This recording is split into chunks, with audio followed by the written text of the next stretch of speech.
al cerebro y Alzheimer, y no solamente por este evento, sino por todo lo que ella realiza día tras día, sus intervenciones semanales en YouTube y todos los eventos de actualización. Muchas gracias por todo lo que hace en pro de la salud del cerebro, en pro de la salud mental. Bueno, sin más preámbulos, pues aquí estamos entonces, vamos con nuestra presentación. Vamos a ver. En esta oportunidad, bueno, siempre nosotros acostumbramos a hablar de la sinergia que hay entre el arte y el cerebro, y en esta oportunidad, pues vamos a hablar del arte y el cerebro en la era digital. Tenemos las actividades artísticas y las expresiones artísticas para hablar del arte y la percepción y otras cosas que involucran la percepción y la creatividad como funciones cognitivas enmarcadas dentro de una era digital. En particular, hablaremos de la tecnología, ¿no? Todo lo que tiene que ver con los videojuegos, todo lo que tiene que ver con la inteligencia artificial, ¿no? Vamos a tocar de qué manera eh, influye esto, ¿no? Como hilo conductor, nos hemos planteado dos bloques de preguntas. En primer lugar, les estaré hablando yo sobre la tecnología. ¿Ha cambiado la forma en que percibimos el arte y realizamos actividades artísticas? ¿Y cómo responde el cerebro humano? Y en segundo lugar, estará María de los Ángeles hablando sobre el segundo bloque. ¿Cuáles son los efectos de la tecnología en el espectador en cuanto a la imaginación y a la creación? En esta primera pregunta, pues tenemos allí dos cosas importantes subrayadas, que es la percepción y las actividades artísticas. Vamos a dar una pequeña introducción de qué son las actividades artísticas y la expresión y las expresiones artísticas. Pues todas las expresiones artísticas ya las conocemos, la música, el teatro, la danza, la escultura, la pintura, etcétera, etcétera. Y las actividades artísticas son todas las acciones que realizan los seres humanos alrededor de las expresiones artísticas, bien sea cuando usted asiste a un museo, va a un recital de poesía, eh, es parte de una de estas funciones de teatro, observa las funciones de teatro o simplemente realiza manualidades en su casa, ¿no? Pinta cuadros en su casa. Estas son actividades artísticas. Y en cuanto a la percepción, pues bueno, quería mostrarles que efectivamente, quería comentarles que efectivamente estamos inmersos dentro de un mundo lleno de estímulos. Es imposible estar dentro de este mundo y no recibir un estímulo visual, auditivo, táctil. Tenemos los 5 sentidos para captar esta estimulación que viene del exterior y también tenemos otro tipo de sentidos para captar la estimulación que viene de adentro. Lo importante aquí es que el cerebro recoge todos estos estímulos y los integra de manera que les da un significado. Por lo general, necesitamos de nuestra experiencia previa para poder llevar este estímulo a algo, una red, una estructura, una organización, y entender de qué se trata, qué es lo que tenemos enfrente. Por lo general, el cerebro intenta modificarlo, pero lo simplifica lo más rápido que puede para poderle dar un sentido. Capta la realidad y le da un significado. Como ejemplo, tenemos esta imagen.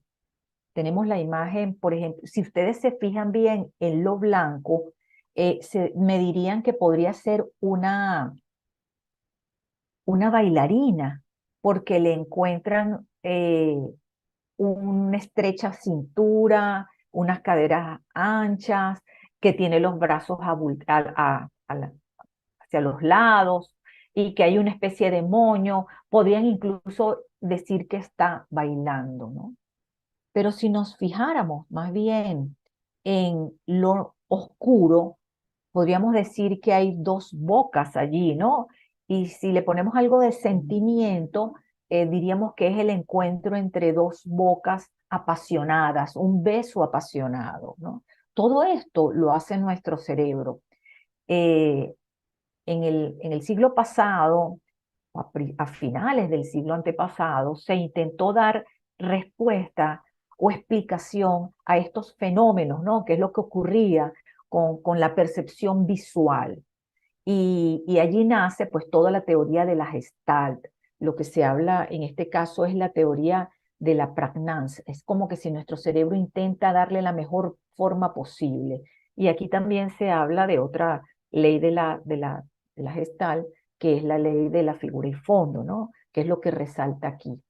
Pero en fin, esto es nuestro cerebro. No me voy a ir por esta profundidad de la Gestalt, pero son la manera de entender de qué es lo que está pasando con nuestra percepción, ¿no?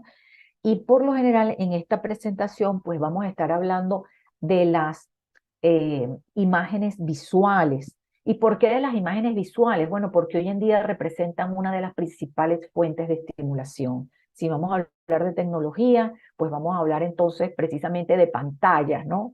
Y esto es una estimulación visual, pero hay otro tipo de imágenes.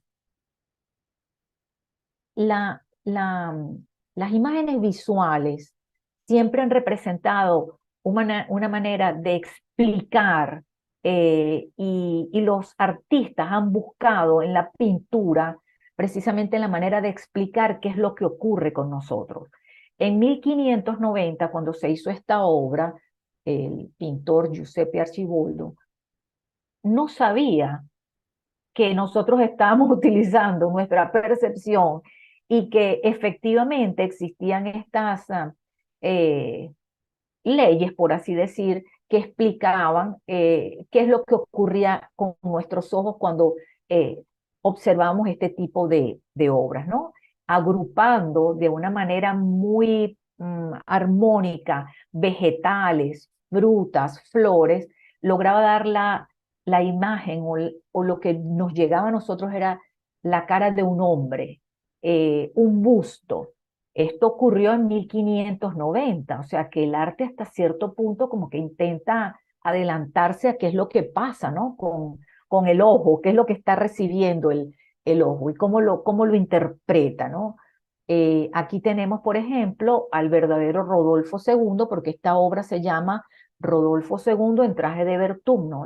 Y aquí tenemos al verdadero Rodolfo II con su narizota, con su barba, sus bigotes, y obviamente en esta de acá lo tenemos con mucho atuendo, ¿no? Unas flores que podrían estar representando a lo mejor medallas y condecoraciones, ¿no?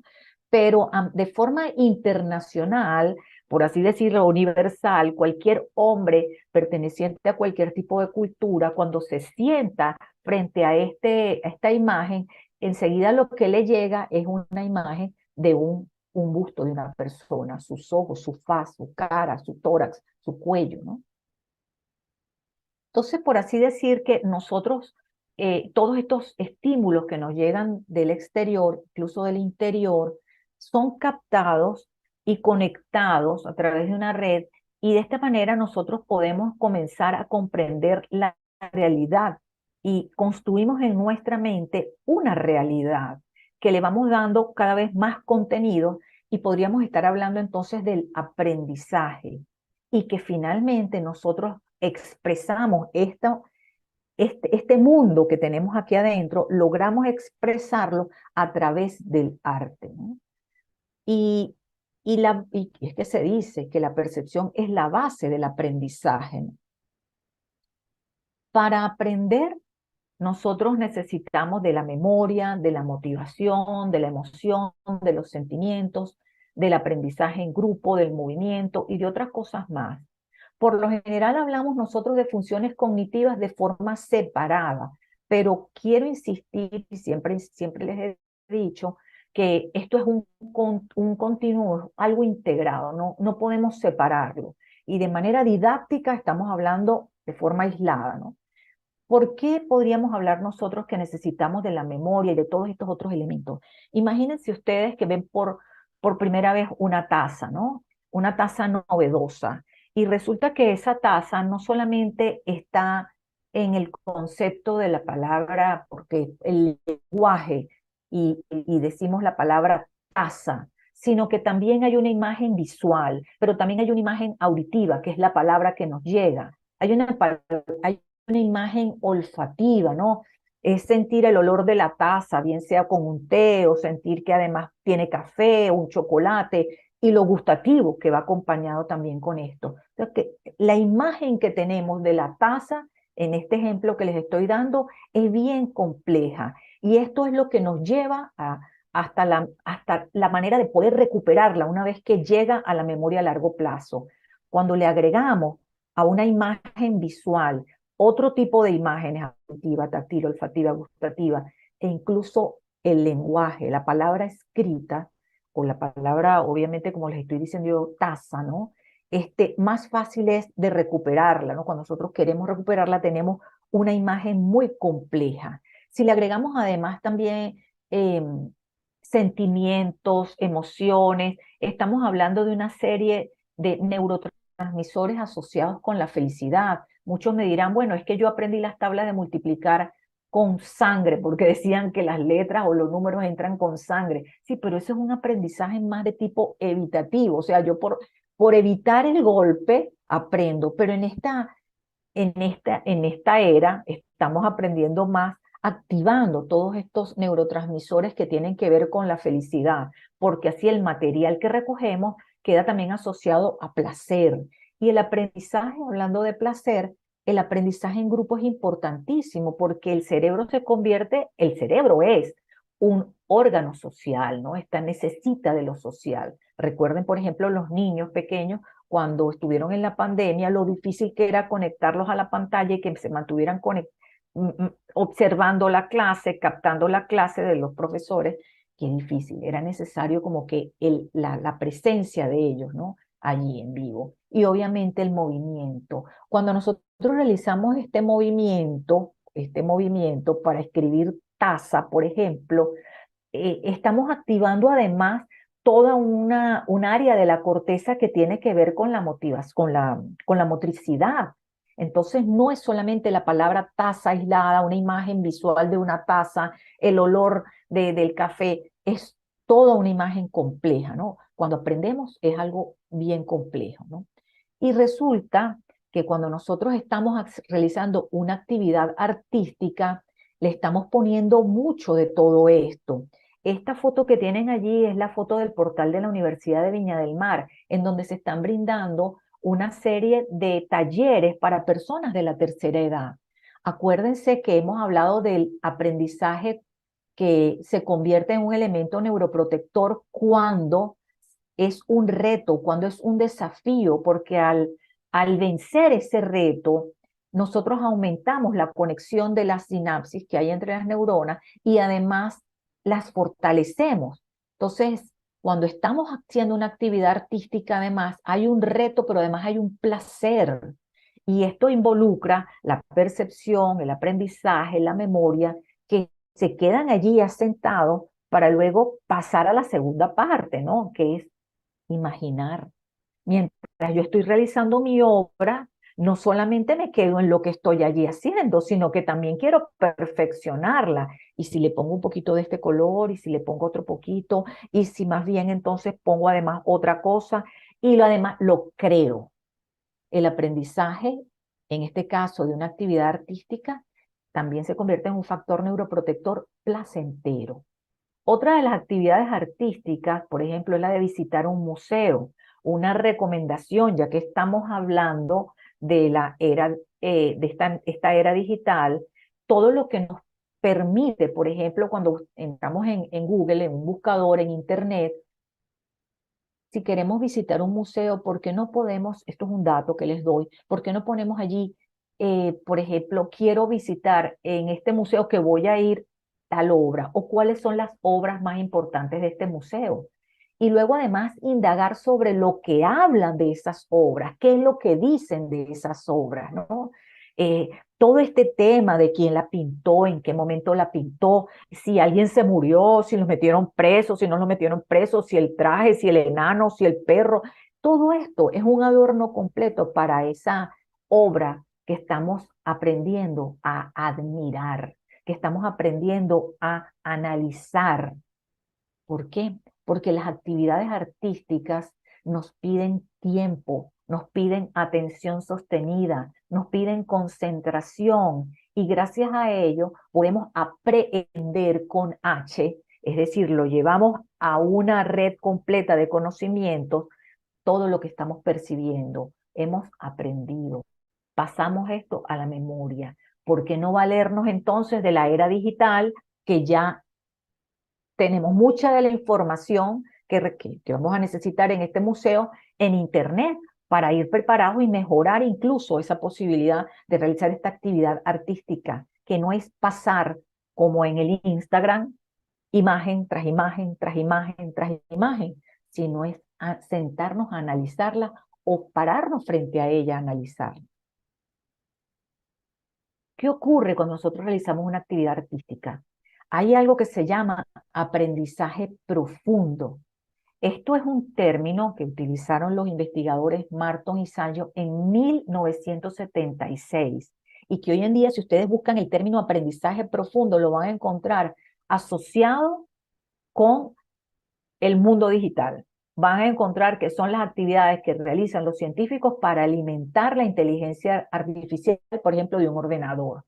Y resulta que en 1976, Marton y Sallo lo utilizaron para decir que el aprendizaje profundo es aquel estilo de aprendizaje que implica motivación, que implica que la persona se aproxima hacia un conocimiento porque quiere adquirir aquel conocimiento y que una vez que lo adquiere, este conocimiento modifica el conocimiento previo. En el aprendizaje visoperceptual, cuando vemos una obra de arte, cuando aprendemos a realizar una obra de arte, se produce un aprendizaje profundo. Y esto estoy hablando de lo visoperceptual porque, como les dije, estamos hablando de las imágenes visuales, pero también hay imágenes auditivas. Cuando nosotros aprendemos a analizar una pieza musical, por aquí está sonando el bajo, por aquí están los violines, me suenan más de este lado, la percusión la siento en el fondo. O sea, hay también allí un aprendizaje, ¿no? Hay unos procesos mejorados y al mejorar estos procesos nosotros logramos un entrenamiento. Hay una combinación entre la percepción y la comprensión, que como cuando tienen un anillo opaco, marchito, y lo han pulido, y luego lo ven, pero qué brillante está este anillo, ¿no? Entonces ustedes aprenden a observar aquello y lo captan, hay un gusto por aquello, ¿no? Se activan todos los que son los neurotransmisores asociados a la felicidad. Y además ustedes empiezan a ver otros brillantes y dicen, pero mira aquí, mira allá. O sea, hay un entrenamiento, hay un proceso mejorado, un proceso, en este caso, perceptual mejorado. Podemos favorecerlo gracias a la, a la combinación de esta tecnología. Claro que sí, como les acabo de decir, mientras más información tengamos de lo que vamos a apreciar o de lo que vamos a realizar, efectivamente nuestro funcionamiento se enriquece, todo lo que es el funcionamiento de las actividades cognitivas se enriquece. Este artículo lo encontré en online, pero es del diario ABC. Y la doctora Marta Ochoa, en el 2019, nos está hablando de qué perdemos si no escribimos. Y se los traigo a colación porque efectivamente hoy en día utilizamos mucho el teclado, pero ¿qué pasa si no escribimos, no? Y yo le agrego la pregunta, ¿y si no dibujamos? ¿Y si no pintamos?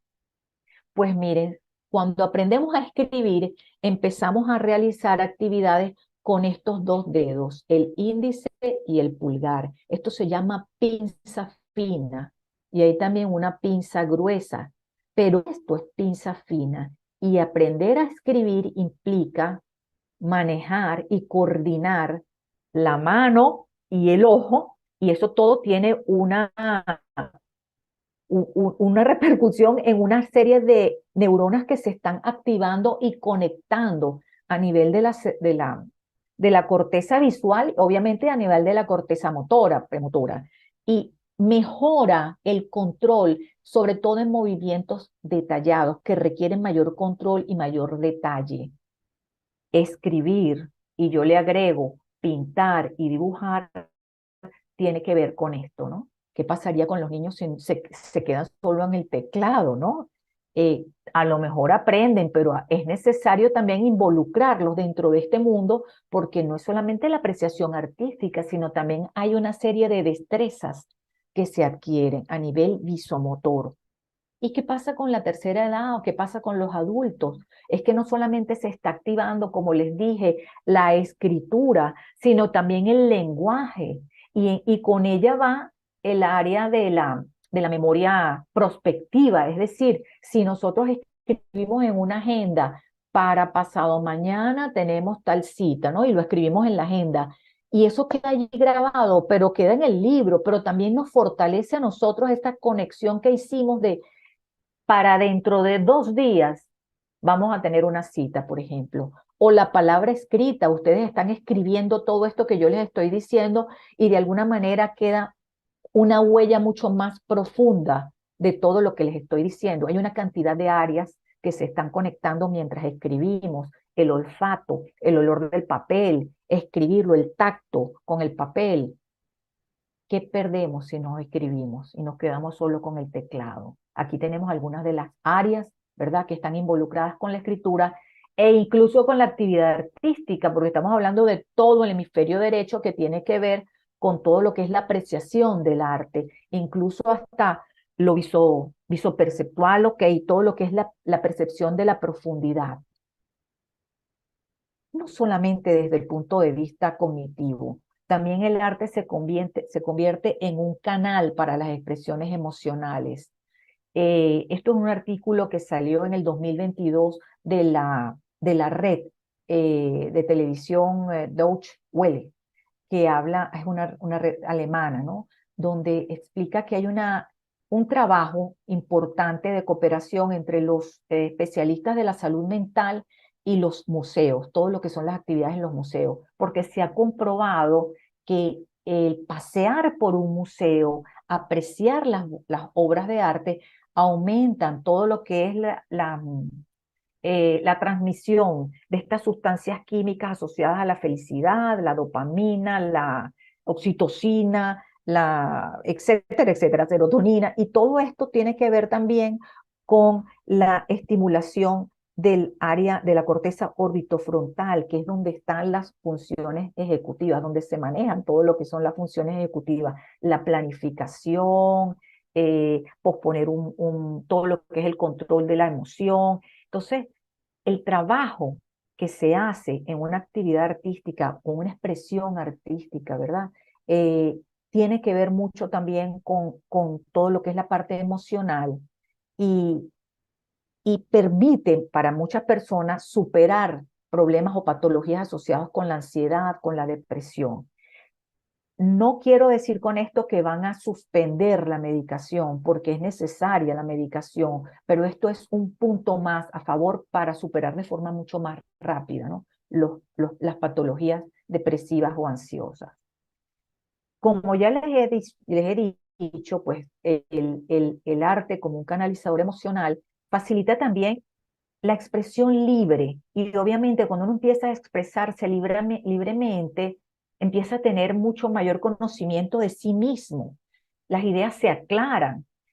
Posner en el 2008 y sus colaboradores encontraron que las actividades artísticas mejoran todo lo que tiene que ver con la atención sostenida y la atención es la puerta por donde entran los conocimientos, ¿no? Entonces, aprender a mantener una concentración en una actividad artística también nos permite aprender a posponer la recompensa. Hoy en día nos sentamos frente a un ordenador y recibimos, por ejemplo, con estos videojuegos, todo lo que son las descargas de adrenalina y dopamina, con un sinfín de moneditas. Ganaste, nos sueltan las moneditas, por ejemplo, en los niños, corazoncitos, felicitaciones, la pantalla se prende de colores, pero con una actividad artística.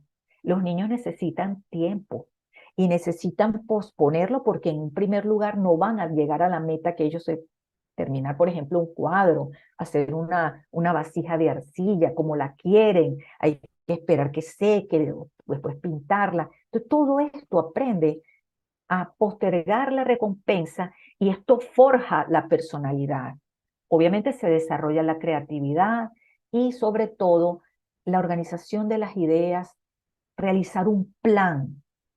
Luigi Piranesi, un filósofo del siglo pasado, decía que cuando uno realiza una actividad artística no solamente es la realización del cuadro, sino también la realización de la forma en que se va a llevar a cabo ese cuadro o esa actividad. Por eso les pongo el ejemplo de Pollock, que inventó el dripping, aquí lo tienen, y búsquenlo en internet, que es bien interesante, ¿no? La técnica del dripping, del goteado. No trabajaba con pincel, sino con un palito. ¿Cuáles son los beneficios de la actividad artística? Bueno, si efectivamente hemos tenido un problema a nivel cerebral, eh, a realizar una actividad artística favorece la recuperación. Hay una reestructuración del cerebro gracias a la neuroplasticidad.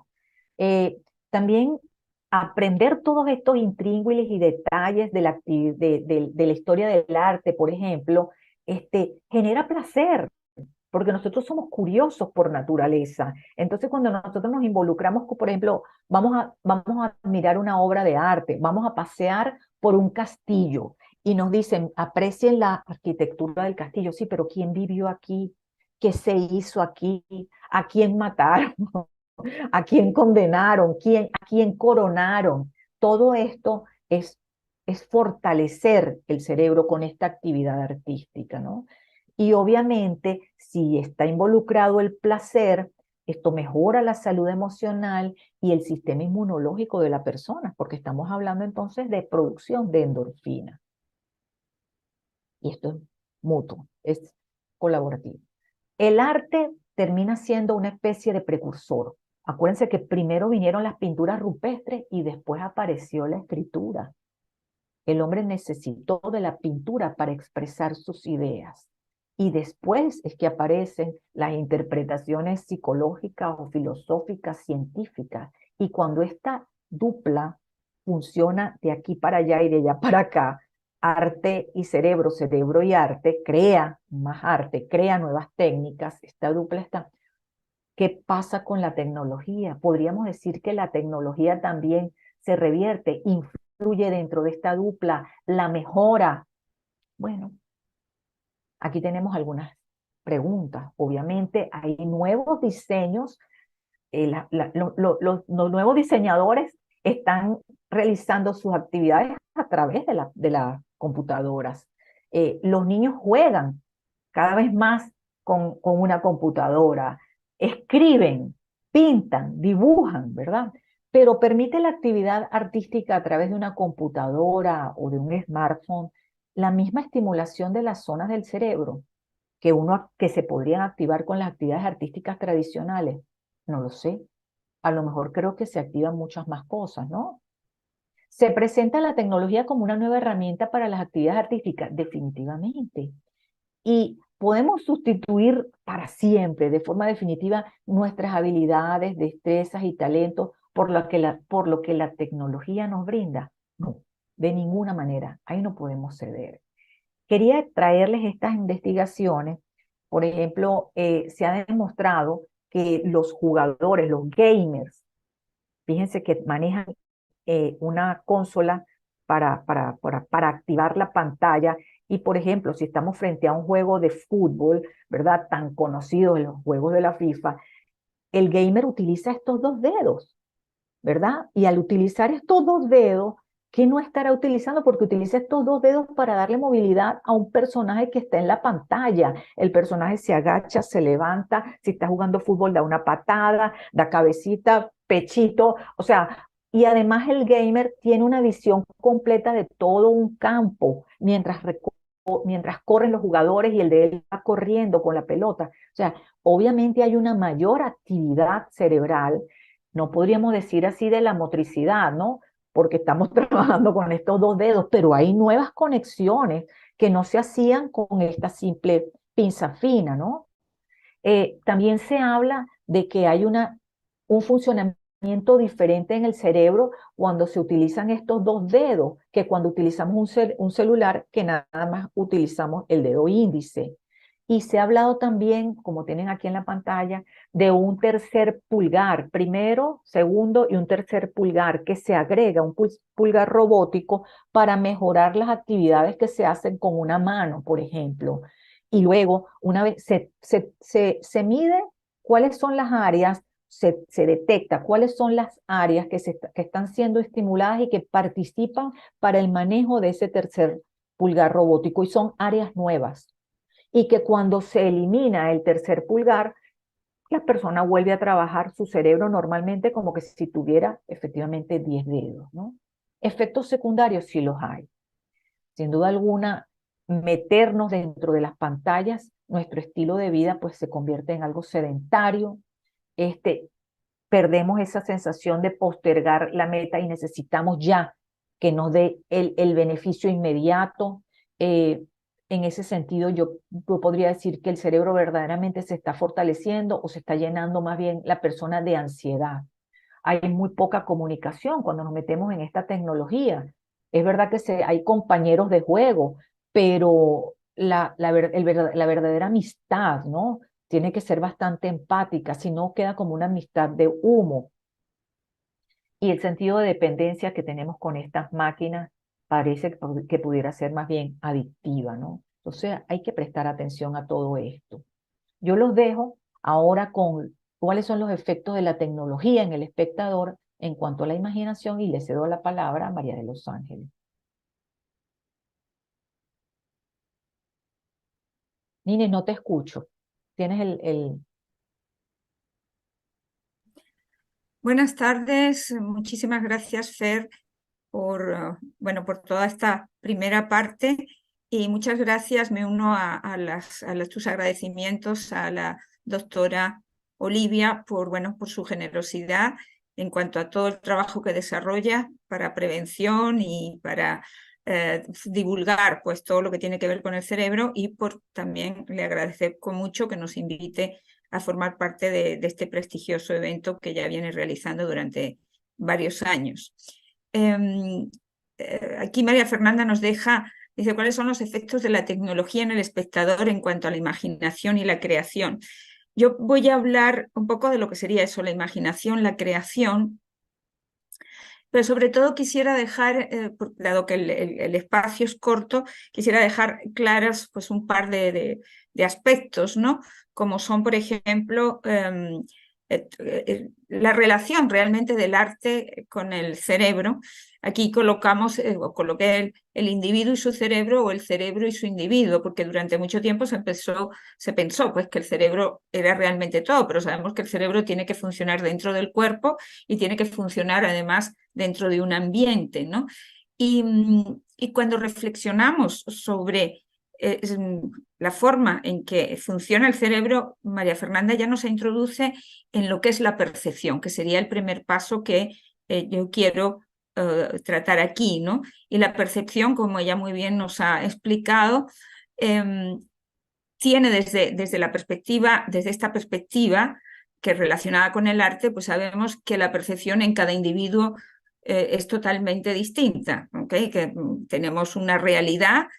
No voy a entrar en la discusión de la realidad desde el punto de vista filosófico, sino asumiendo una realidad objetiva en la que todos, digamos, convenimos, ¿no?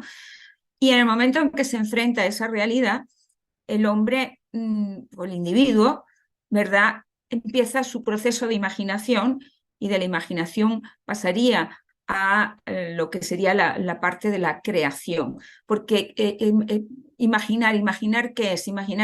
La palabra imaginar viene de imaginatio, del latín, que significa pues representar o dar forma a algo o a alguien, y representar, tener una representación desde el punto de vista más de imagen. Entonces, a partir de ahí el hombre comienza, una vez que tiene una percepción, imagina algo, sea lo que sea, un objeto o un concepto, pues se dedica a un proceso de desarrollar y construir, crear eso que ha imaginado. Entonces, pues decimos que el hombre ha ido construyendo espacios imaginarios en todas las artes. Aquí quiero hacer una distinción que quiero que quede clara, porque cuando hablamos de arte, el término arte es muy amplio, demasiado amplio, y podríamos hablar de muchas definiciones de arte, pero voy a hacer dos grandes grupos simplemente. Arte, como se pensaba originariamente en sánscrito, todo lo que hace el hombre, y arte, entre comillas, lo que nosotros entendemos como arte, que es una clasificación que se hace a partir de la modernidad, donde por obras de arte entendemos pues, las grandes obras de los museos, las grandes obras arquitectónicas, pero hasta el siglo XVIII realmente, dentro de la clasificación de arte, podía estar un peluquero junto con un arquitecto o junto con un escultor. ¿Por qué? Porque se entendía por arte algo que implicara una determinada técnica. Y aquí, por ejemplo, vemos que la creación humana puede darse, en esa imagen tenemos la creación como de una vasija. ¿Qué pasa? Que cualquier individuo puede crear y todos estamos creando continuamente. Creamos la realidad que habitamos, creamos los objetos. No todos crearemos los objetos que consumimos, pero desde la antigüedad pues, se crean objetos como esa vasija que puede ser usada tanto para cocinar o a lo mejor o como algo decorativo, pero también se crea desde el punto de vista conceptual. Entonces, tenemos una creación humana que expande continuamente la realidad, expande la realidad desde el punto de vista de los objetos, pero expande la realidad también desde el punto de vista conceptual, teórico, se expande esa realidad entre objetos, partituras, teorías, edificios, en fin, es un proceso continuo que el hombre desarrolla. ¿Y por qué hago énfasis en esto? Hago énfasis en esto para que entendamos que todos somos creadores y que todos somos creativos. No entraríamos en la clasificación de artistas en el sentido moderno, pero sí entramos en la clasificación de artistas en el sentido de que siempre estamos en un proceso creativo, creamos nuestra propia realidad y habitamos esos espacios que creamos. Ya en las primeras charlas que nosotros veníamos desarrollando sobre el tema del arte y el cerebro, precisamente habíamos hablado de cómo el hombre en la literatura, en las artes plásticas, en teatro, música, pues desarrollaba espacios imaginarios que le permitían habitar esos espacios en determinados momentos. Y aquí precisamente de lo que estamos hablando es que para desarrollar cualquier creación, vamos creando también las técnicas para desarrollar esa creación. Por eso teníamos antes una lámina donde veíamos diferentes ruedas, y esas ruedas que teníamos lo que estaban representando es precisamente cómo en cada época se conoce y se clasifica de una forma diferente. Entonces se crea que a partir de las técnicas propias de la época, diferentes objetos, diferentes obras de creación, ¿no? En cuanto a los espacios que se desarrollan, estos espacios que son espacios imaginarios, podemos tener espacios imaginarios que, dependiendo, como decimos, de la época, sean muy distintos, pero que el artista siempre ha venido tratando de desarrollarlos. Y digo que aquí valga el anacronismo, porque hoy en día, pues por supuesto, por realidad expandida se entiende la realidad que expande la tecnología, pero con la tecnología de otras épocas también se trataba precisamente de expandir esa realidad. Aquí tenemos dos imágenes totalmente distantes en el tiempo. Una es, por supuesto, esta que corresponde a la película de Avatar, y tenemos también el matrimonio Arnolfini. ¿Qué ocurre aquí? Aquí hay un espacio desarrollado con la técnica propia de esa época. ¿Cuál es la técnica de esta época? Pues en esta época lo que se desarrolla es la tridimensionalidad, la virtualidad de en un plano bidimensional crear una tercera dimensión. Y eso se lograba con lo que era la perspectiva lógico-matemática. Pero esta pintura tiene además algo adicional, porque si tiene un perfecto trazado de la perspectiva, la luz también que le da profundidad, etcétera, pero incluye en el fondo un espejo, y es un espejo convexo. ese espejo convexo que recoge, pues recoge todo lo que está en la habitación, desde las espaldas, la lámpara y la ventana que están detrás del matrimonio Arnolfini, pero como es un espejo, recoge también lo que está más allá de esa obra, de esa pintura. Entonces recoge lo que estaría fuera, lo que estaría en el espacio de la realidad y no de la ficción representada en la pintura. Porque la pintura, claro, la pintura es una ficción que tiene una realidad propia en su propia pintura, pero es una ficción y en esa ficción se incorpora la realidad que está fuera. Entonces, son artistas que ya tienen la intención, primero, de representar algo idéntico a la realidad, pero ¿para qué? Para incluir la realidad externa en la ficción. Pues el caso, por ejemplo, en el caso de Avatar se crea pues un mundo con toda una mitología, con toda una historia de seres, en fin, se crean mundos paralelos. Y en esos, pero incluso a partir de aquí se crean también juegos de video que permiten a los espectadores no solo participar, sino muchas veces, bueno, incorporarse a esos espacios también virtuales. ¿Qué tipo de... quiero hacer aquí también la salvedad, estamos hablando de realidad y ficción, y por eso se me ocurre que era importante colocar, hay un escritor muy famoso llamado Maurice Blanchot, que escribe un libro en el siglo XX, escribe un libro que se llama El libro que vendrá, porque se dedica, o sea, en ese libro, lo que estudia es cuál es el proceso creativo, el proceso de creación que lleva, en este caso, un escritor, pero que es aplicable igualmente a otras artes. Y él dice, el arte implica ese encuentro con lo desconocido, con aquello que no es, que no está definido, que emerge en las profundidades.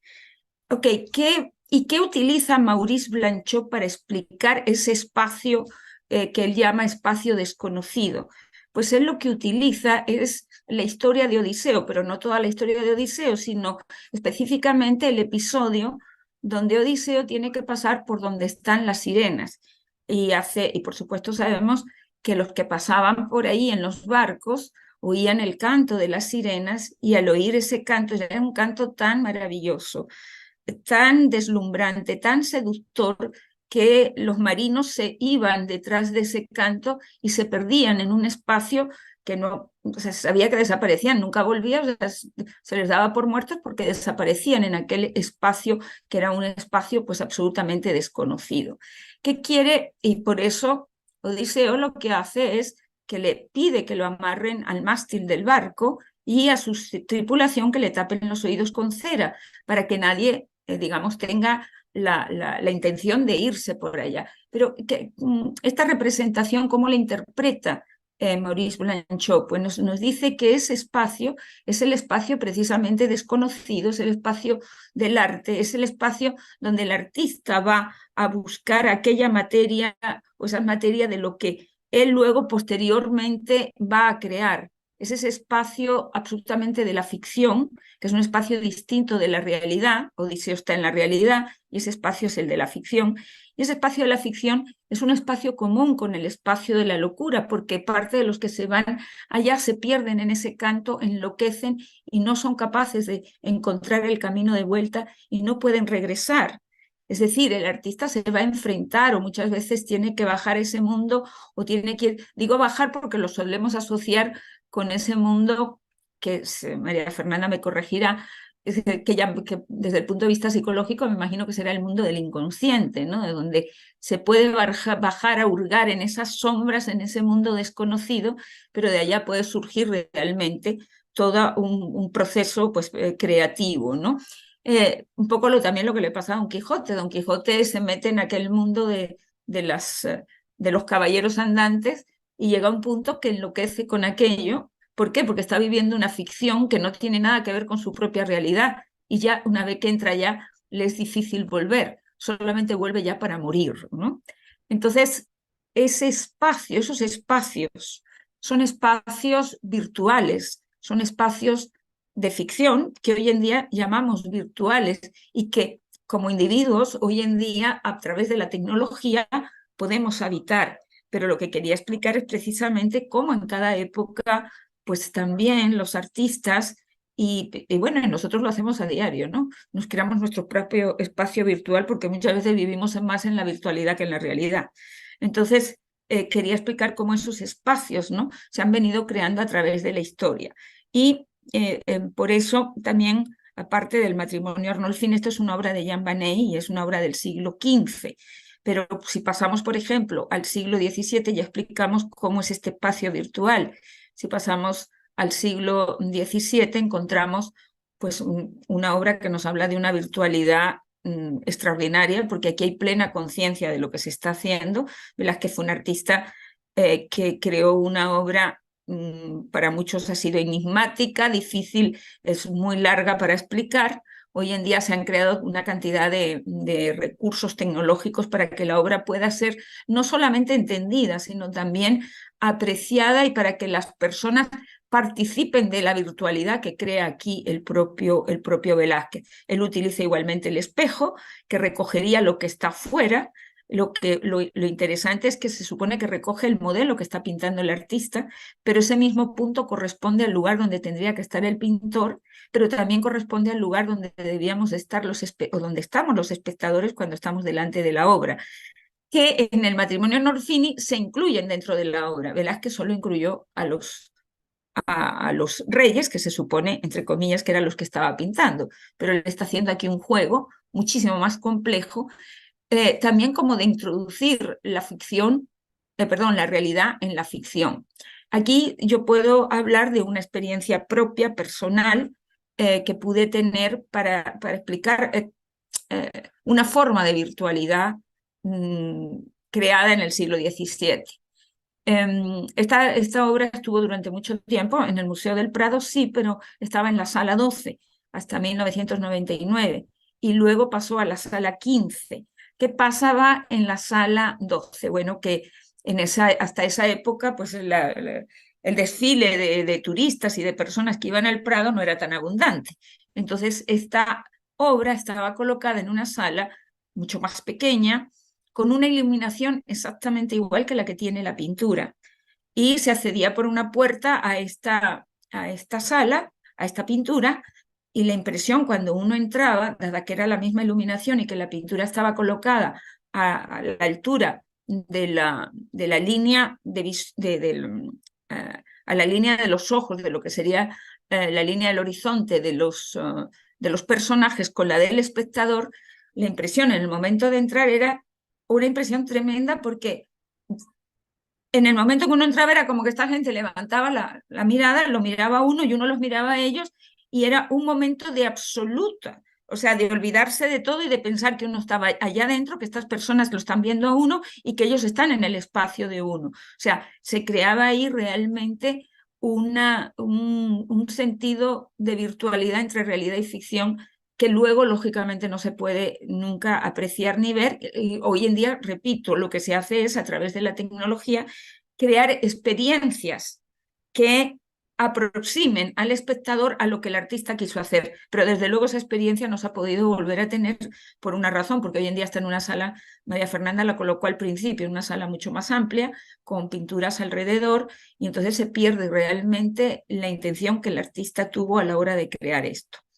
Luego tenemos otra obra. Esta obra aquí ya lo que tenemos es una virtualidad diferente, porque aquí lo que estamos haciendo esto es una obra ya del siglo XX, donde el artista lo que hace es que un joven parece irrumpir por una puerta, una pequeña puerta en la pared, está entrando en la realidad, está saliendo de ese espacio virtual, ese espacio oscuro que no vemos, parecía una puerta, y tenemos un personaje que está entrando sorprendidamente, o sea, en vez de nosotros sorprendernos con él, es él el que se sorprende al vernos a nosotros. De manera que aquí se crea pues otro efecto. Aquí es la ficción invadiendo la realidad, no la realidad invadiendo la ficción.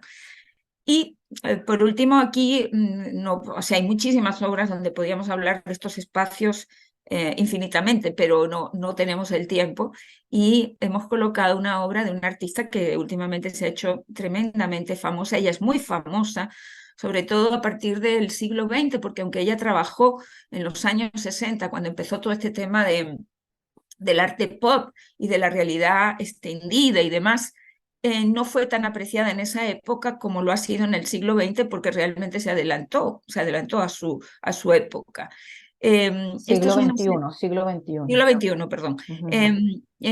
Ella hizo una serie de instalaciones allá por la época de los 60, pero estas instalaciones han empezado a circular, se han vuelto a montar y a circular por los museos en el siglo XXI. Y de toda esa obra, porque ella hizo pintura, escultura, estuvo happening, performance, en fin, todo tipo de obras. Ella vive, tendrá ahora 94 años aproximadamente. Sí, ella tiene como 94 años. Ella vive ahora en Japón, y se ha hecho muy famosa últimamente también porque ha entrado en un convenio comercial con la casa de modas de Louis Vuitton. Y aquí tenemos una de sus instalaciones. La escogimos por una razón, porque tanto María Fernanda como yo le hemos visto, conocemos esta instalación y hemos estado en ella. Y nos pareció que ilustraba perfectamente pues, lo que queríamos explicar aquí. Y forma parte de los Infinity Mirrors, que ella tiene varios, pero este es especialmente, para mi gusto, extraordinario. Está compuesto, es una especie de habitación rectangular pequeña. Tiene una puerta por donde uno entra y enfrente hay otra puerta por donde uno sale, pero uno entra, se cierran las puertas, eso está oscuro, y en un determinado momento pues se prende todo esto. ¿Y qué pasa? La instalación está montada con espejos, todas las paredes y el techo son espejos. En el piso hay digamos, un pequeño trayecto de cerámica espejada que va desde la puerta de entrada hacia la puerta de salida. Y el resto del piso es un pequeñísimo, un muy poco profundo estanque, pero está lleno de agua.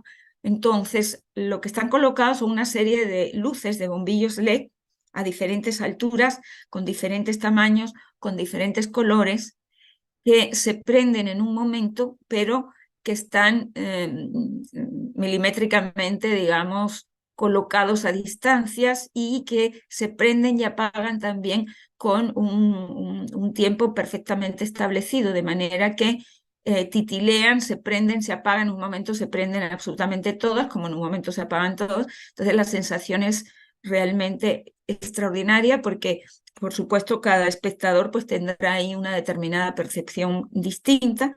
Para mí fue una percepción de estar como suspendida en el espacio, uno se ve reflejado en los espejos, pero es como estar suspendido, en mi caso, como yo lo percibí, en el espacio, pero integrado a ese espacio de luces extraordinarias que se pierden en el infinito, de ahí su nombre, ¿no? De Infinity Rooms.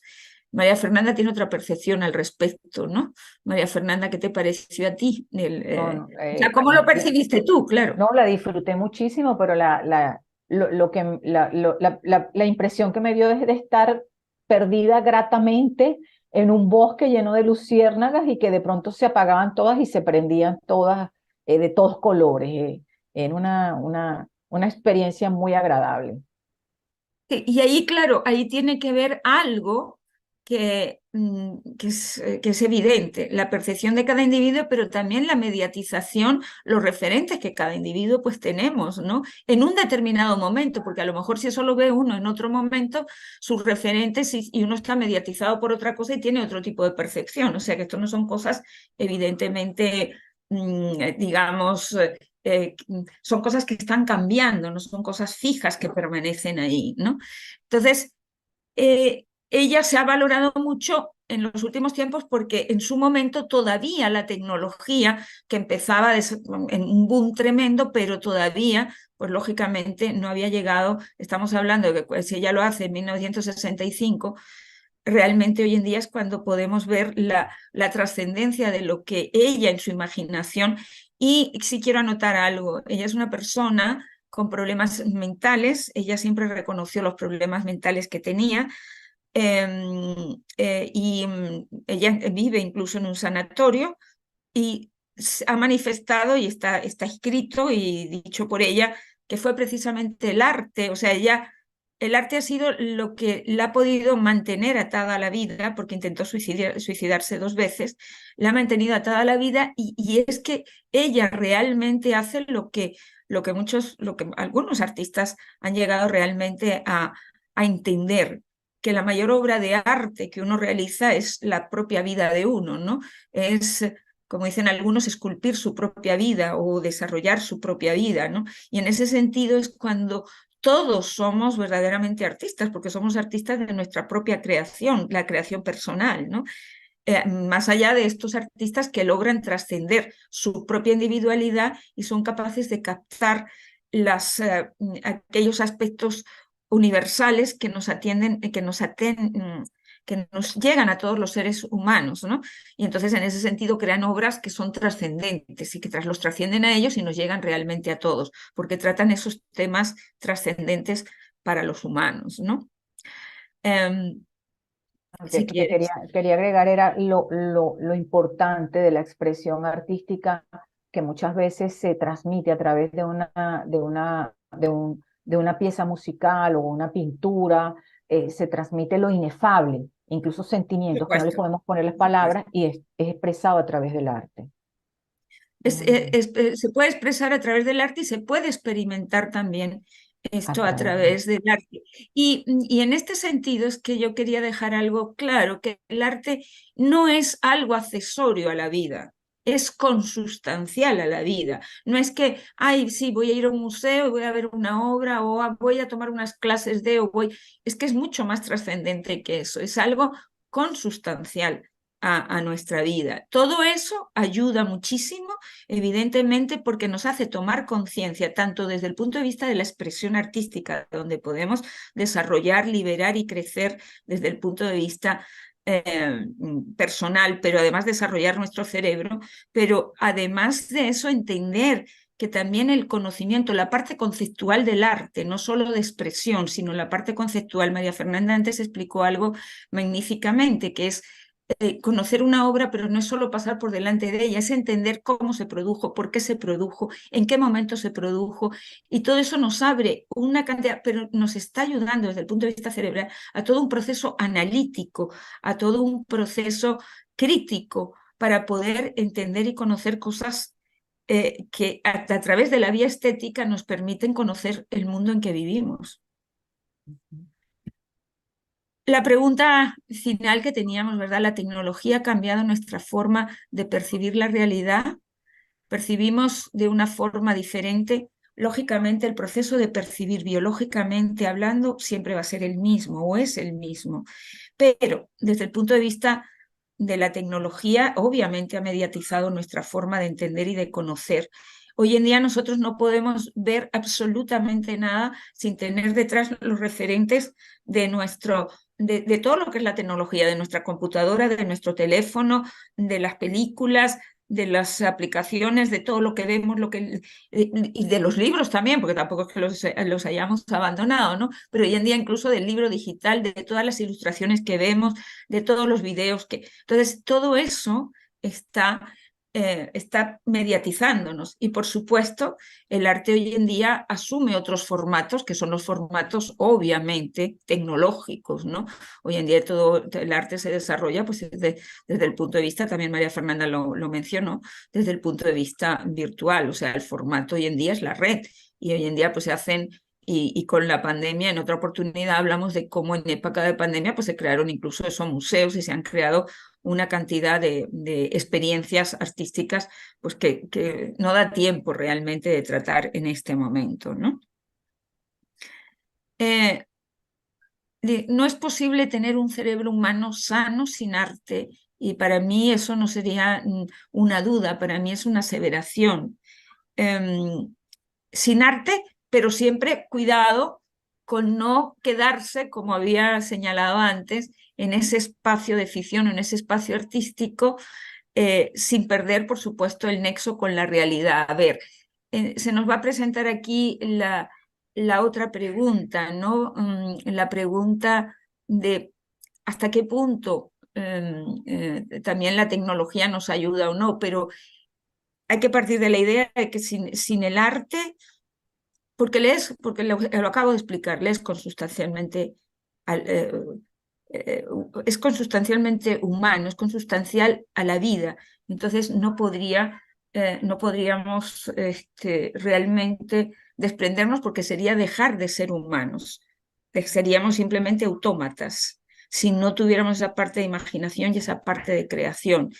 Y ahí viene entonces la otra pregunta que tiene que ver, pues por supuesto, con la inteligencia artificial que levanta hoy en día tanta polémica, tanta preocupación, porque se da un poco lo que por allá por los años 60 también se daba, que Humberto Eco le dedicó un libro que era Apocalípticos integrados. Pues están los apocalípticos que dicen, bueno, con la inteligencia artificial se acabó lo que se daba y ya pues el hombre pasará a simplemente a no ser necesario, a no importar. Sí tendremos a lo mejor, cada vez tenemos más superpoderes y hay que tener cuidado porque con los superpoderes hay que Ícaro quiso volar, se colocó unas alas y terminó, pues eso, dándose el golpe en el piso y quemado por el sol, ¿no?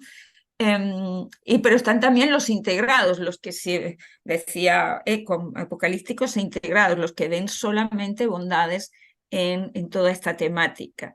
Yo creo que lo importante sería, en todo caso, no es ni bueno ni malo, sino es la relación que se establezca con ello. Y por eso se me ocurrió que el mito de Pandora, pues es un mito que nos puede ilustrar. A ver, ¿quién era Pandora? Pandora, como todos sabemos, es una preciosísima mujer que hace Zeus. O sea, Zeus es el creador, pero Zeus hace esta mujer para vengarse de Prometeo, con el que tiene tiene rencillas muy antiguas, pero tiene una última rencilla que es el robo del fuego que le hace Prometeo. Entonces crea esta mujer y le pide a los dioses que cada uno de ellos les dote con alguna de sus grandes habilidades. Por supuesto, Afrodita le va a dar la belleza, el poder de seducción, la exquisitez, pues que supone la diosa del amor.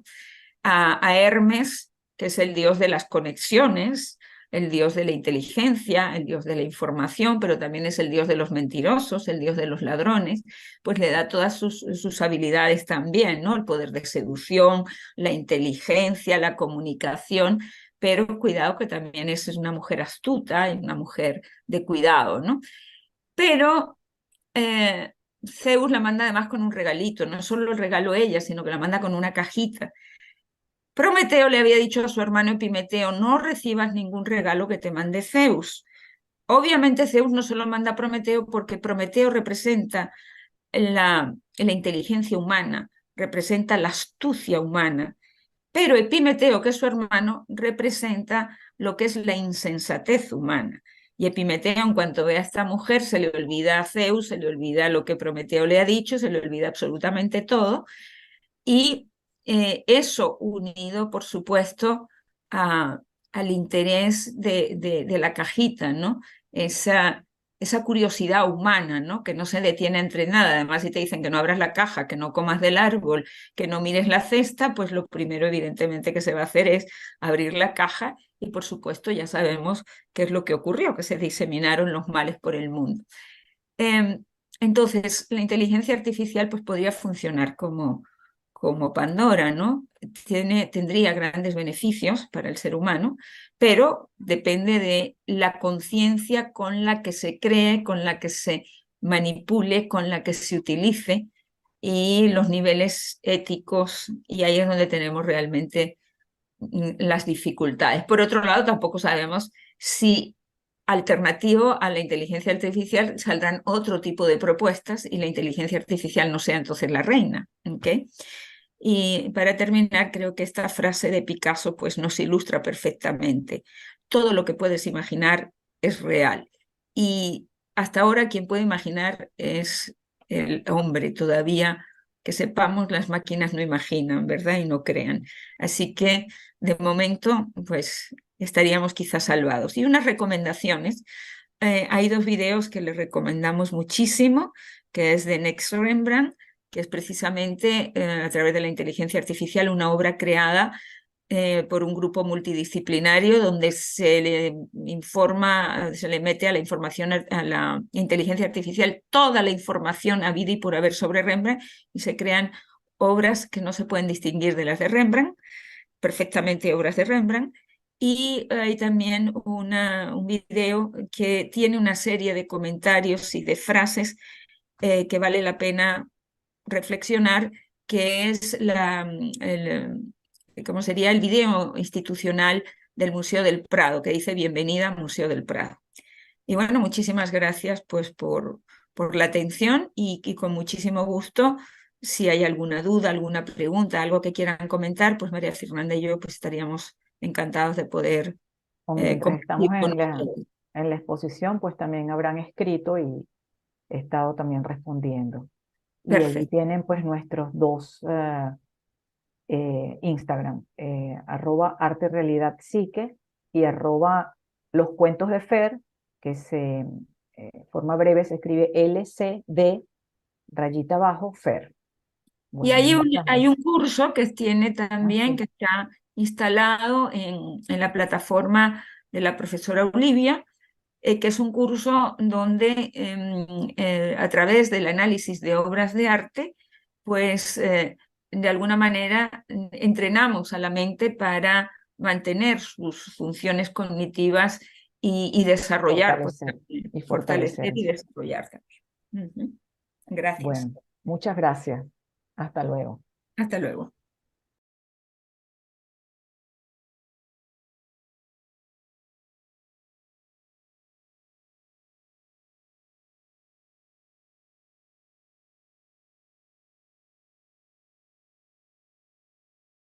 Hola, hola, hola. Terminamos una interesantísima presentación de un tema absolutamente novedoso que poco también se comparte dentro de este tipo de eventos. Qué interesante el uso del arte y todas sus aplicaciones dentro del proceso de estimulación cognitiva, de neuroprotección, y que definitivamente lo podemos utilizar tanto en lo que es el entrenamiento de personas saludables para que sigan teniendo el mejor de los cerebros hasta el final de sus días, o también con pacientes ya con alteraciones cognitivas. De verdad, muchísimas gracias, María Fernanda, muchísimas gracias, María de los Ángeles, por tan interesante presentación y por compartirnos este trabajo que además parte de la experiencia. Todo lo que nos acaban de compartir las licenciadas no solamente está hablando de teoría, está hablando de un trabajo que vienen realizando en esta línea y que indiscutiblemente da excelentes resultados. Así que bien, hay una cantidad de preguntas que María Fernanda ha estado respondiendo sobre la marcha, pero que vamos a ver qué podemos transmitirles. Ya están bastante atendidas ya las preguntas. Quedan las felicitaciones y más felicitaciones por aquí. A ver, bueno, están preguntando preguntas sobre clínica que, bueno, vamos a ir abordando en otro momento. Fíjense, quisiera preguntarles, ¿no? La opinión de ustedes en cuanto a los resultados. ¿Qué observan ustedes en las personas con quienes ustedes vienen trabajando en relación a cuál es el efecto que el arte genera en su actitud, en su salud mental, en su salud cognitiva?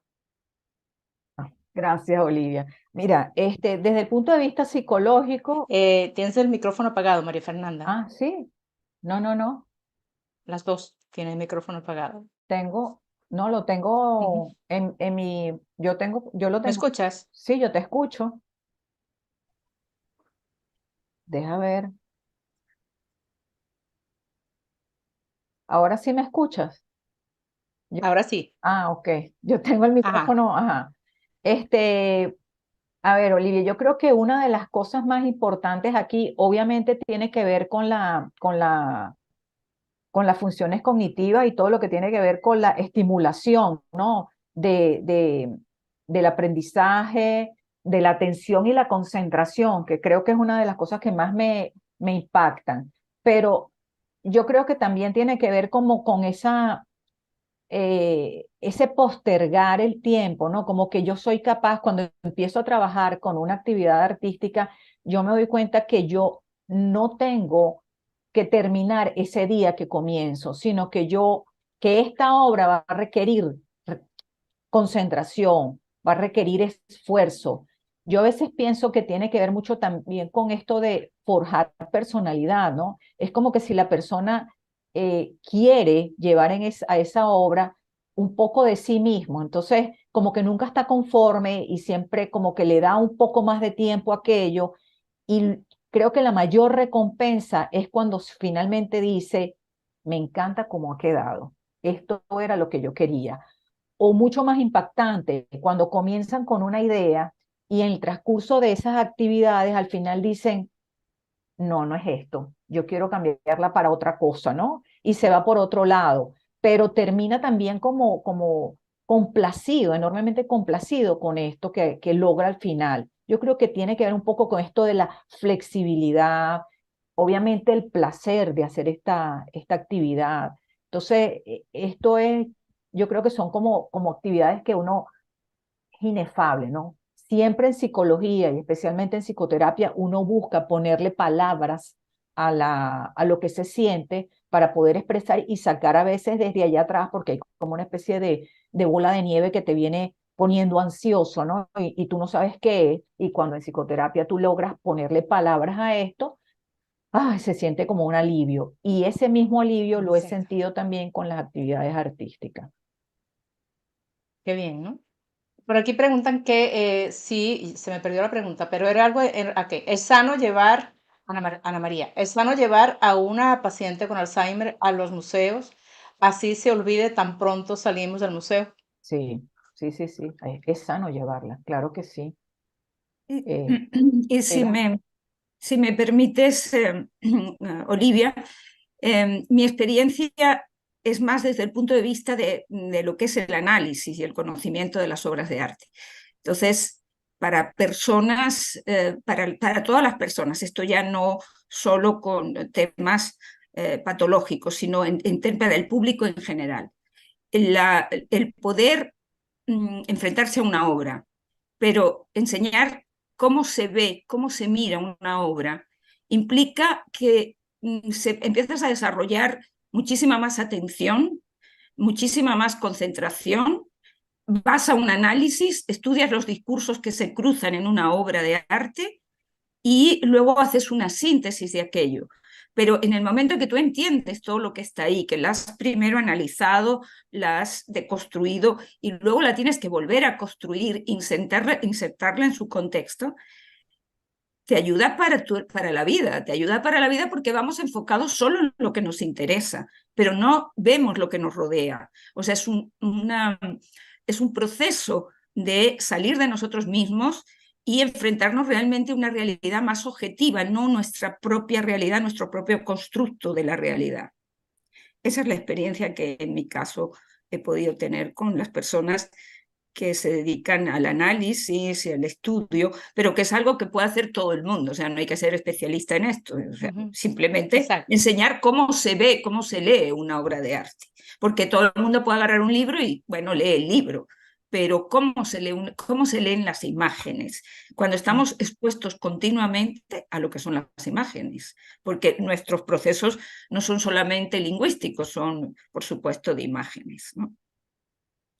Exactamente. Y lo interesante es tomar en cuenta bueno, hablando ya de conexiones cerebrales, entrando yo en mi mundo, Por supuesto. lo que son las conexiones cerebrales que se están activando. Esto aumenta reserva cognitiva.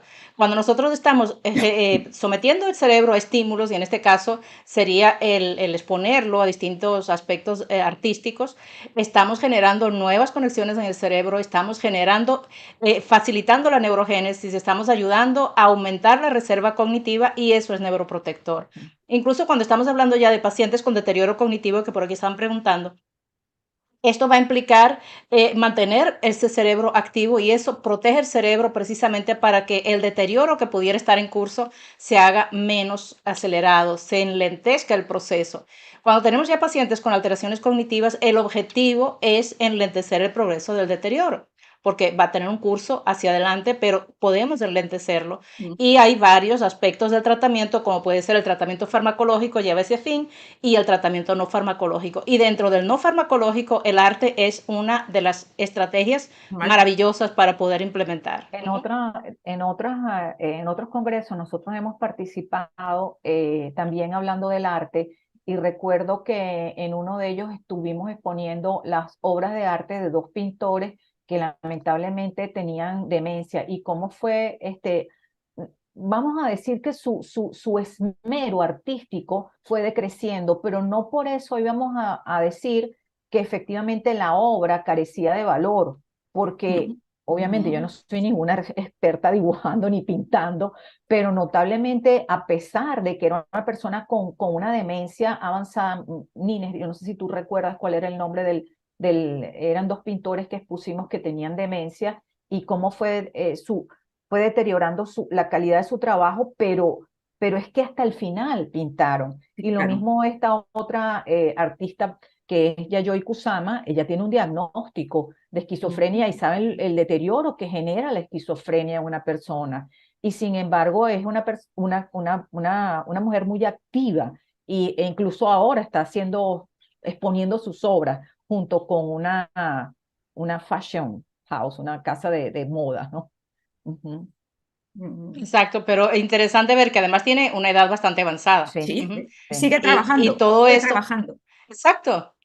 O sea, porque para quienes trabajamos en salud mental sabemos muy bien todo el deterioro que puede implicar la esquizofrenia a lo largo de los años. Y una paciente con esquizofrenia trabajando todavía activa a los 94 años está hablando definitivamente de lo que ha ayudado la reserva cognitiva, porque esto es otro tema. Los especialistas que estén aquí, por favor, revisen sobre reserva cognitiva.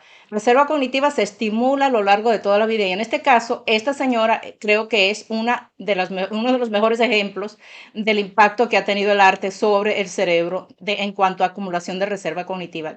Súper, súper interesante. Pueden, Por aquí pregunta, pueden adelante. buscar, porque en algunas revistas está detallado cómo ella habla del arte y cómo ella dice que la conciencia de que está enferma y cómo el arte es el que la sostiene. Así es, le da ese aliciente para seguir adelante. Por aquí, bueno, además de la cantidad de felicitaciones y aplausos, porque ahora se aplaude en el chat y ustedes han tenido una cantidad de aplausos por aquí. Gracias. Hacen comentarios. Soy musicoterapeuta, dice Jorge Alberto Villegas, y en mi experiencia veo maravillas en los pacientes con pérdida de memoria, niños con condiciones cognitivas, parálisis cerebral, Parkinson, entre otros. O sea, todo el impacto que puede tener el arte en cualquiera de las condiciones, porque cuando hablamos de condiciones clínicas no es solamente el Alzheimer, pues cualquier condición que afecte la función cerebral va a beneficiarse de este tipo de estrategias, ¿no? Así es, exactamente. Betty pregunta, ¿cómo lograr que una persona con deterioro cognitivo pueda realizar actividades artísticas? Bueno, exponerla, solamente exponer. A las personas hay que exponerlas a este tipo de actividades. Y si es un niño, uno le coloca ahí todo lo que necesite para desarrollar su actividad. Si es una persona mayor, pues intentar, ¿no? O tanto llevarle, como han estado comentando y como comentó María Fernanda, tanto llevarle a museos, paseos donde sí, donde pueda enfrentarse y que le llamen la atención, a exposiciones que le puedan llamar la atención, pero también, como digo, ponerles materiales a la mano para ver si o llevarles a talleres también, porque también puede ser una forma de Y que ver, no imitar a claro, otros, ¿no? De imitar a otros también, ¿no? y que los cuidadores no estén esperando, o sea, de repente que tienen que el paciente se vaya y se siente y que de una primera vez pues decida utilizar el pincel, ¿no? Si ha sido una persona que ha estado en contacto con este tipo de actividad artística, obviamente lo hará, porque siempre queda ahí como que una memoria, algo almacenado en la memoria a largo plazo que allí sale inmediatamente, pero no necesariamente tendría que ser una expresión como No, que, no, bueno, claro. tal cual como la que yo sé que se debe hacer, A veces No. utilizan sus manos, plasman con colores sobre lienzo o no necesariamente tiene que ser sobre lienzo, sobre una superficie donde pueda haber el contraste del color y que le llame la atención incluso hasta la textura. El nombre del artista es Kooning.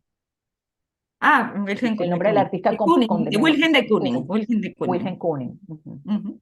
Exacto. Además que las expresiones artísticas son múltiples y la idea es que la persona empiece a desarrollar lo que le guste. Claro. Mientras se sienta atraída por una técnica o por la otra o por un tipo de arte u otro, la La idea música. es que se mantenga activo, que lo aproveche. Y es que eso La es, música, por ejemplo, La es algo. claro, música, esa Ujú. le llega a todo el mundo. O sea, y es que eso es lo flexible del arte, que no es la obra en sí terminada, sino la manera que tú entonces, haces uso de lo que tienes enfrente para realizar algo artístico, ¿no? Para que tú digas algo, aquí esto, hay estética aquí en esto, ¿no? Y lo disfrutes.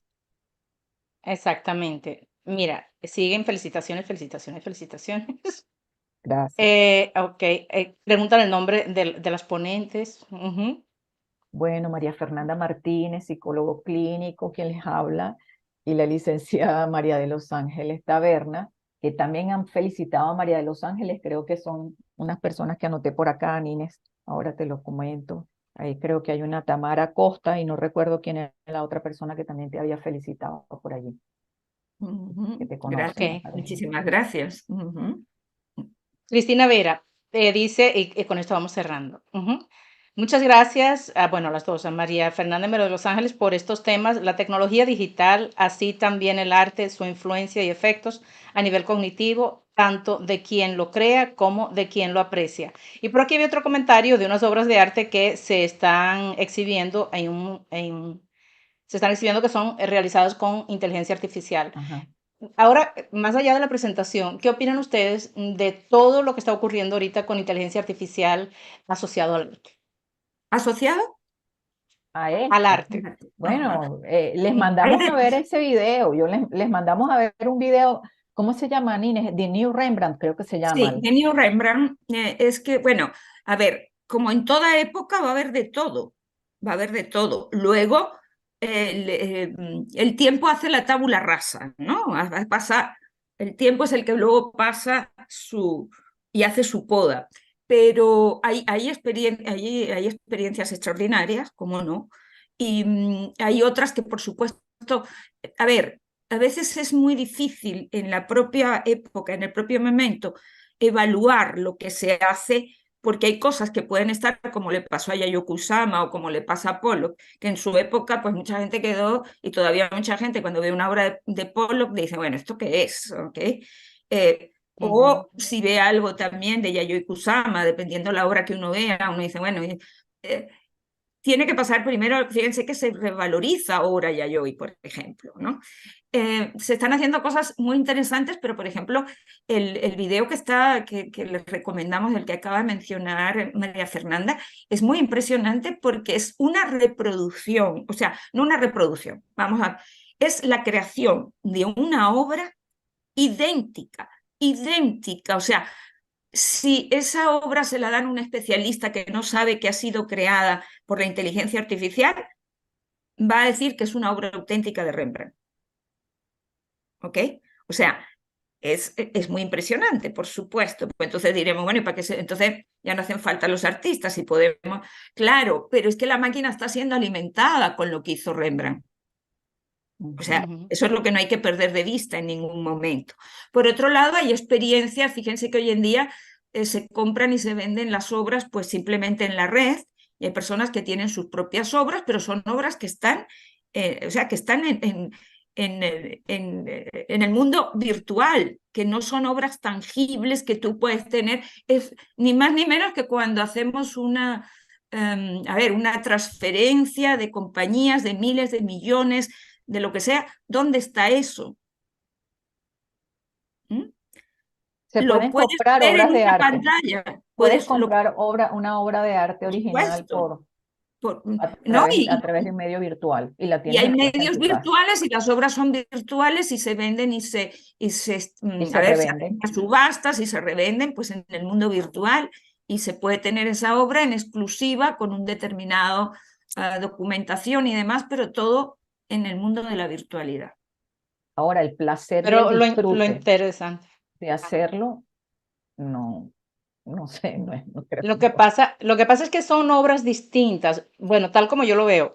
El crear a través de la inteligencia artificial, no, tú no le dices a la inteligencia artificial, haz esto y lo hace. Exacto, Tú tienes que darle una instrucción exacta. Y en exactamente, esa instrucción está precisamente la creación artística de quien está generando este por producto. supuesto. Ujú. Porque vengo yo y digo algo a la inteligencia artificial y va a realizar una obra y vienen ustedes y realizar otra cosa y viene Rembrandt, poniendo el caso, y realizará otra cosa. ¿Por qué? Porque va a realizar aquello para lo cual nosotros le damos la instrucción. Por eso Ujú. digo que Y es está ahí donde limitada. entra la...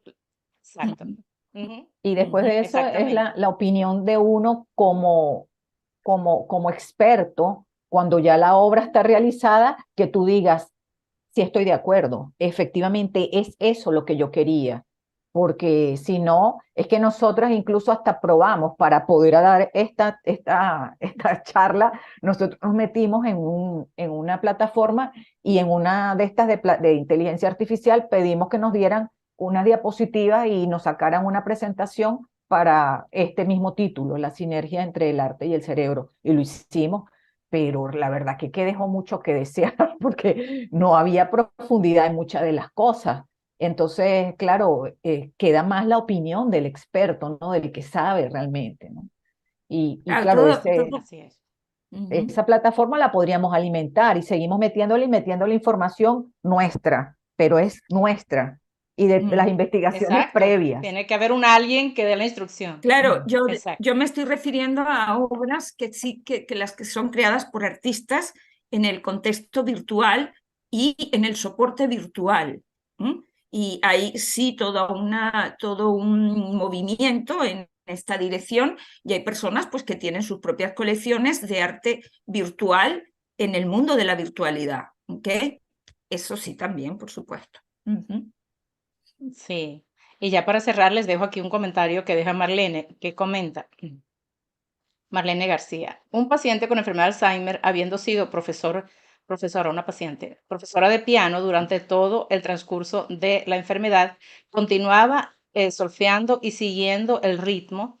En ello se conectaba a esa realidad y que fue su pasado. Qué belleza, qué Ujú. Qué lindo. belleza. De hecho, hay un video que no sé si ustedes hayan, bueno, nuestros participantes del día de hoy hayan visto, de un señor con una demencia ya bastante avanzada y entonces el enfermero que lo está cuidando, que lo está atendiendo, lo coloca, este señor había sido pianista, lo coloca frente a un piano, el señor no se acuerda de nada, sin embargo lo coloca en el piano y coloca sus manos sobre el teclado y empieza a hacerle algún sonido y el señor toca una pieza completa de manera, o sea, pudo recordar, conectarse con toda esa cantidad de recuerdos. Es una cosa hermosa, ¿no? Un señor ya bastante mayor y con una demencia bastante avanzada.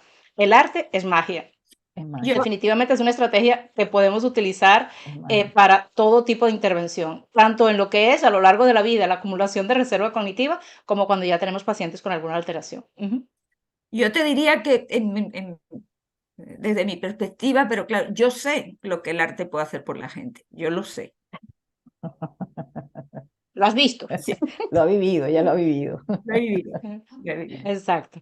Muy bien, entonces muy agradecida de su No, gracias a participación, ti, de lo Olivia. interesante de la presentación y bueno, disfruten sus aplausos que les han ido dejando No, aplausos de manera para continua todos los aquí. participantes y todos los Para que te han ustedes, seguido gracias, también a ti, que te siguen a ti también fielmente. Bueno, muchas gracias, gracias por no, Bueno, todo. gracias muchas por estar ahí, gracias. gracias por estar ahí, por supuesto. Ujú. Exacto. Gracias a todos los que han participado aquí en la conferencia y ahora vamos con la última conferencia del día de hoy. Así que bueno, muchas gracias y seguimos en contacto. Muchas gracias María Fernanda y gracias María de Los Ángeles. Gracias. Chao. Muy bien. Entonces vamos con la presentación última de la jornada del día de hoy y nos toca con el licenciado Alexis Cruz Alvarenga. Él nos acompaña.